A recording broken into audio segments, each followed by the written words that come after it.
সংস্কার না হলে বিচার বিভাগ পিছিয়ে পড়বে বলে জানিয়েছেন প্রধান বিচারপতি সৈয়দ রেফাত আহমেদ। আইনগত সহায়তার বিষয়ে নিম্ন আদালতের বিচারকদের সম্মেলনে প্রধান বিচারপতি একথা বলেন। যে কোনো ধরনের হস্তক্ষেপ মুক্ত থাকলে বিচার বিভাগের স্বাধীনভাবে কাজ করতে পারবে বলে জানান প্রধান বিচারপতি। সম্মেলনে আইন উপদেষ্টা ডক্টর আসিফ নজরুল বলেন, বর্তমান সরকারের আমলেই প্রত্যেক জেলায় স্থায়ী আইনগত সহায়তা কার্যালয় স্থাপন করা হবে।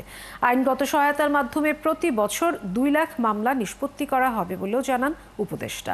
ছোট ছোট মামলা বিচারে যাওয়ার আগে আইনগত সহায়তার মাধ্যমে নিষ্পত্তির বিধান করা হচ্ছে বলে জানান উপদেষ্টা। সরকারের আইনগত সহায়তায় 90% সেবাগৃহীতা খুশি বলেও জানান তিনি।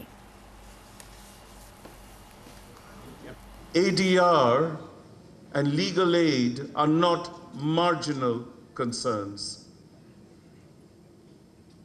They are the very bridge between the formal justice system and the people's lived reality.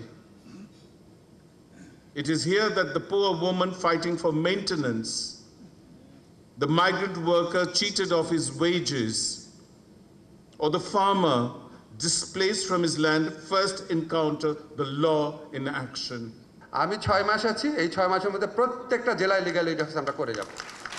এইটার ইমপ্লিমেন্টেশন করে যাব। আমরা স্ট্র্যাটেজি হিসেবে নিয়েছি, কোথাও যদি না পাই আমরা গাছের নিচে হলে করব। আপনারা লিগ্যাল এইডের মাধ্যমে কত ধরনের নতুন কেস এখন ডিল করতে পারবেন, কত মানুষের প্রবলেম সলভ করতে পারবেন। একটা দুঃখী সমস্যাক্রান্ত মানুষের মুখের হাসি, একটা কৃতজ্ঞ চোখ, এটা সুন্দর তো পৃথিবীতে কিছু হতে পারে না। আমাদের যে টার্গেটটা আছে 2026 সনে ডিসেম্বরের মধ্যে প্রত্যেক বছর 2 লক্ষ মামলা এই আপনার প্রি কেস মেডিয়েশনের মাধ্যমে রিজলভ করব।